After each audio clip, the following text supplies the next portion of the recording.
पक्षात जाण्यापासून लोकांना परावृत्त करण्यासाठी तू इसको मत ले तो मैं तेरे को अंदर ले लूंगा, अशा पद्धतीचं जे वातावरण सुरू आहे याला तोडगा काढावा लागणार आणि तो रायबान जाधव विकास आघाडी छत्रपती संभाजीनगर शहरात काढणार आहे. मारून मुटकून भारतीय जनता पक्षात जावं किंवा सरेंडर व्हावं किंवा इम्तियाज अलीच्या जाऊन पाया पडाव्या याची कुठलीही सूत्रान गरज नाही. कारण आम्ही पण मूळ विचार हे राष्ट्रहिताचेच आहेत, राष्ट्रकारणाचे आहेत. जे स्वतःला काही देऊ शकले तर लोकांना काय ढेकळं देणार. आणि मी कोणाच्याच बापाचं ऐकत नाही, सगळ्यांनाच माहिती आहे तिरसट आहे.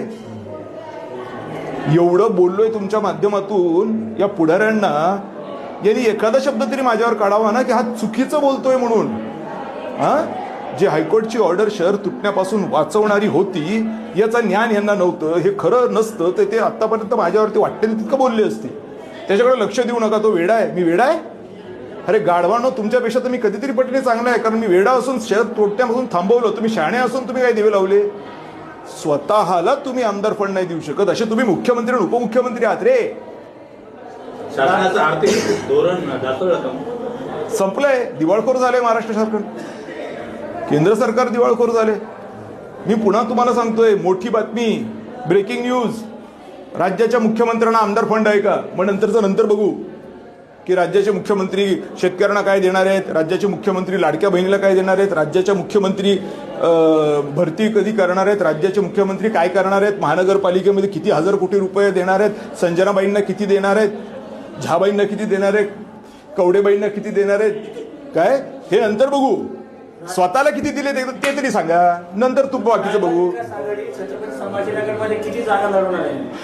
मी तुमच्या माध्यमातून शहराच्या लोकांना सांगतोय की तुमच्यावरती संकट घोंगावतोय. जे स्वतःला काही देऊ शकत नाही ते तुम्हाला काय देणार आहेत. आणि जर सत्ता ह्यांच्या ताब्यात गेली, हे जे काही आहेत, तर एकच होणार की थांबलेलं जे आत्ता घरं तुटण्याच्या संदर्भातलं धोरण आहे ते पूर्ववत सुरू होण्याची शक्यता नाकारता येत नाही. ज्या वेळेला कायद्यातल्या तरतुदीच्या अनुसार सर्वसामान्य लोकांची घरं तुटत असताना कलम 300A हा लागू आहे, रोख मोबदला, ज्याची हायकोर्टचा निकाल आहे, त्यावेळेला विना कायद्याचं पालन करता इथे कमिशनर घुसलेत आणि एकही पुढारी, एकही राजकीय पक्ष त्या लोकांच्या कामाला आला नाही, जे लोक सातत्याने त्यांचं काम करत आलेले आहेत. आज आपल्या दिव्य मराठीला छापून आलं मॅनिफेस्टोमध्ये की शत्रू राष्ट्राची जी जमीन आहे, शत्रू राष्ट्र कसं असू शकतं? मुळात माझा त्याच्यावर त्या कायद्यावरच आक्षेप आहे. आणि हा कायदा काँग्रेसच्या काळात बनलेला 1968 साली, आणि त्याला पुन्हा नवीन रूपांतर दिलं भारतीय जनता पक्षाने 2017 साली. हा कायदा म्हणजे काय आहे की जी माणसं पाकिस्तानात निघून गेलेली आहेत त्या माणसांची जी प्रॉपर्टी आहे ती प्रॉपर्टी त्यांच्या नातेवाईकांच्या नावावर करू नका. का? कारण का ती पाकिस्तानी झाली आहेत. म्हणजे त्यांचं म्हणणं असं आहे ही पाकिस्तानी प्रॉपर्टी आहे. मग माझा प्रश्न असा आहे की ती पाकिस्तानी प्रॉपर्टी भारतात काय करते? पण तिकडे पाकिस्तानचा झेंडा जाऊन लावायचा का?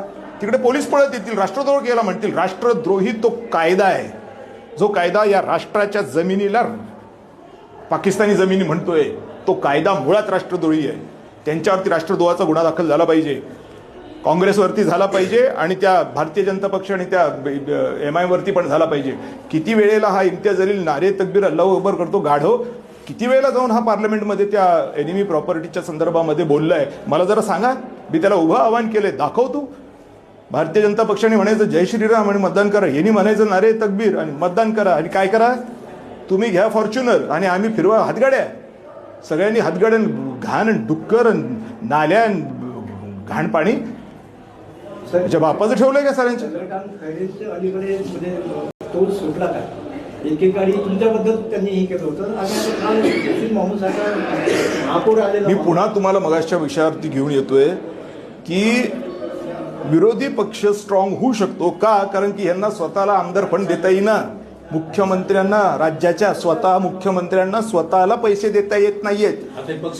तर अशा वेळेला जनतेचा प्रक्षोभ होणं नैसर्गिक आहे. मग तो प्रक्षोभ कोणाच्या उपयोगाला येणार होता? विरोधी पक्षाच्या. पण मग विरोधी पक्षामध्ये जर एंट्रीज बंद करून टाकली, मला हा नाही चालत, मला तो नाही चालत, मला तो नाही चालत, मग कसं होणार? विरोधी पक्ष उठणार नाही. म्हणजे कोण जिंकणार? बीजेपी. म्हणजे चित भी मेरी आणि पड भी मेरी. पण त्याला अपवाद केलाय तो मी आहे, घुसलोय.